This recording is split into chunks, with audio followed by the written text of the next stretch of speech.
Welcome back, everyone. Jenny here. Quick question to kick things off.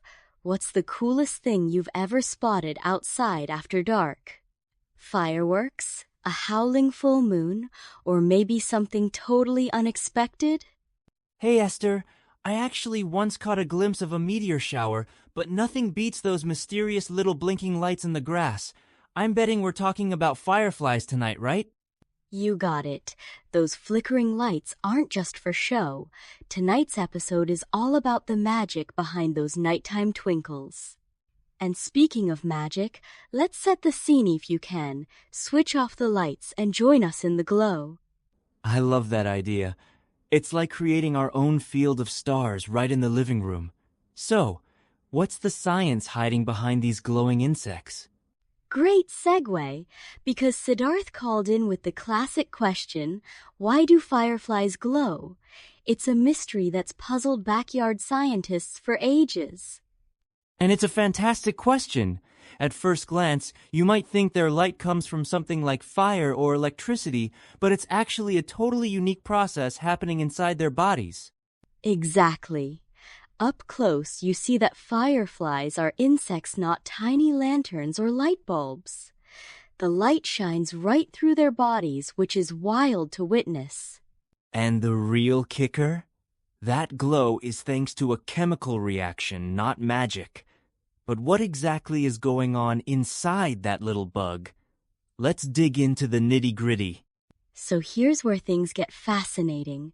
Fireflies produce light through bioluminescence, a word that sounds as fancy as it is. Can you break that down for us? Absolutely. Bioluminescence is just a way of saying living things making light. In fireflies, chemicals called luciferin and luciferase mix with oxygen inside a special organ and poof light. No heat, just a pure, cool glow. That's like having a built-in flashlight, but more energy efficient than anything we've designed.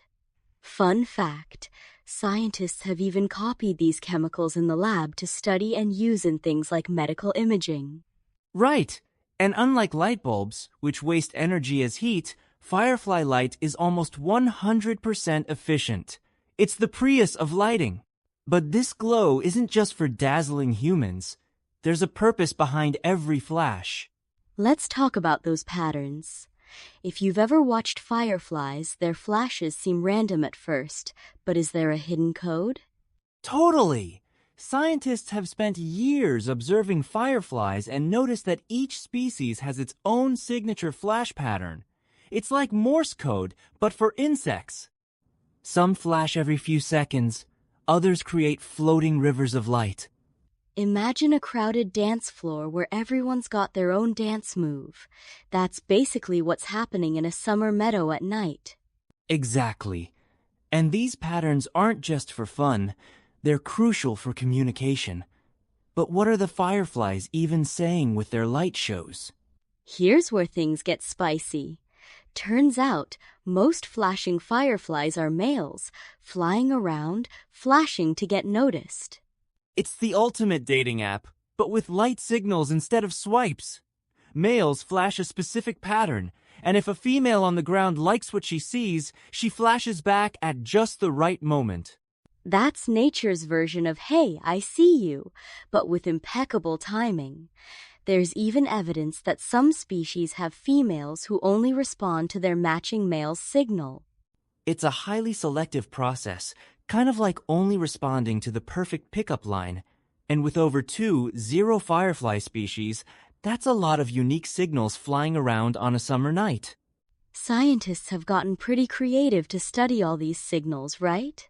It's not easy to track tiny blinking bugs in the dark. That's true. They use everything from slow-motion cameras to hand-drawn flash charts. These are like musical scores that map out the tempo and rhythm of each species' light show. And let's not forget the challenges. Filming at night is tough, so researchers sometimes have to rely on sketches based on hours of real observation to piece together the action. Exactly. It's like being both a scientist and a detective piecing together clues to decode the ultimate summer mystery.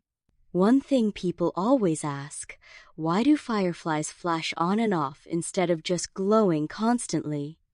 Great question. Turning the light on and off is actually a way to save energy and stand out. If everyone glowed nonstop, it'd be a lot harder to spot a potential mate's specific pattern. So it's less of a disco ball, more of a personalized light show. Some species even synchronize, creating waves of flashing across a field, which is mind-blowing to witness. Synchronized flashing is so impressive that people travel just to see it. It's also a way for fireflies to amplify their signal group effort to attract more mates. Here's a wild twist: not all fireflies play fair. Some are actually flash fakers. You're right. Certain species can mimic the flash patterns of others. Sometimes, females do this to lure in unsuspecting males, not for romance, but as a midnight snack. That's a plot twist worthy of a crime drama. It's like catfishing, insect style. The diversity of firefly behavior is just incredible. Absolutely. It's a reminder that nature is both beautiful and brutally honest. Even a peaceful light show can have its dark side. Let's not forget, humans have been inspired by fireflies for centuries. Their glow has sparked everything from poetry to real-world tech innovations. And in the lab, scientists use luciferase in everything from forensic tests to detecting bacteria in hospitals. Firefly chemistry even paved the way for some of our most sensitive medical imaging tools. It's amazing how a summer night spectacle can lead to breakthroughs in science. Who knew that chasing fireflies as a kid might connect to Nobel Prize-level research? That's the magic of curiosity. One twinkle in the grass could inspire a lifetime of discovery. Speaking of which, what mysteries should we tackle next? Before we wrap up, we've got 3 new questions from our listeners. Who invented erasers? How do you fix a broken heart? And why is ocean water cold? A tough lineup. I love how every question opens a new door to wonder. Whether it's science, history, or matters of the heart, there's always something to explore. So, to everyone listening, get your votes in for next week's episode. We want to know what sparks your curiosity most. And remember, there are mysteries all around you, even in a flash of light on a summer night. Stay curious, and we'll see you next time.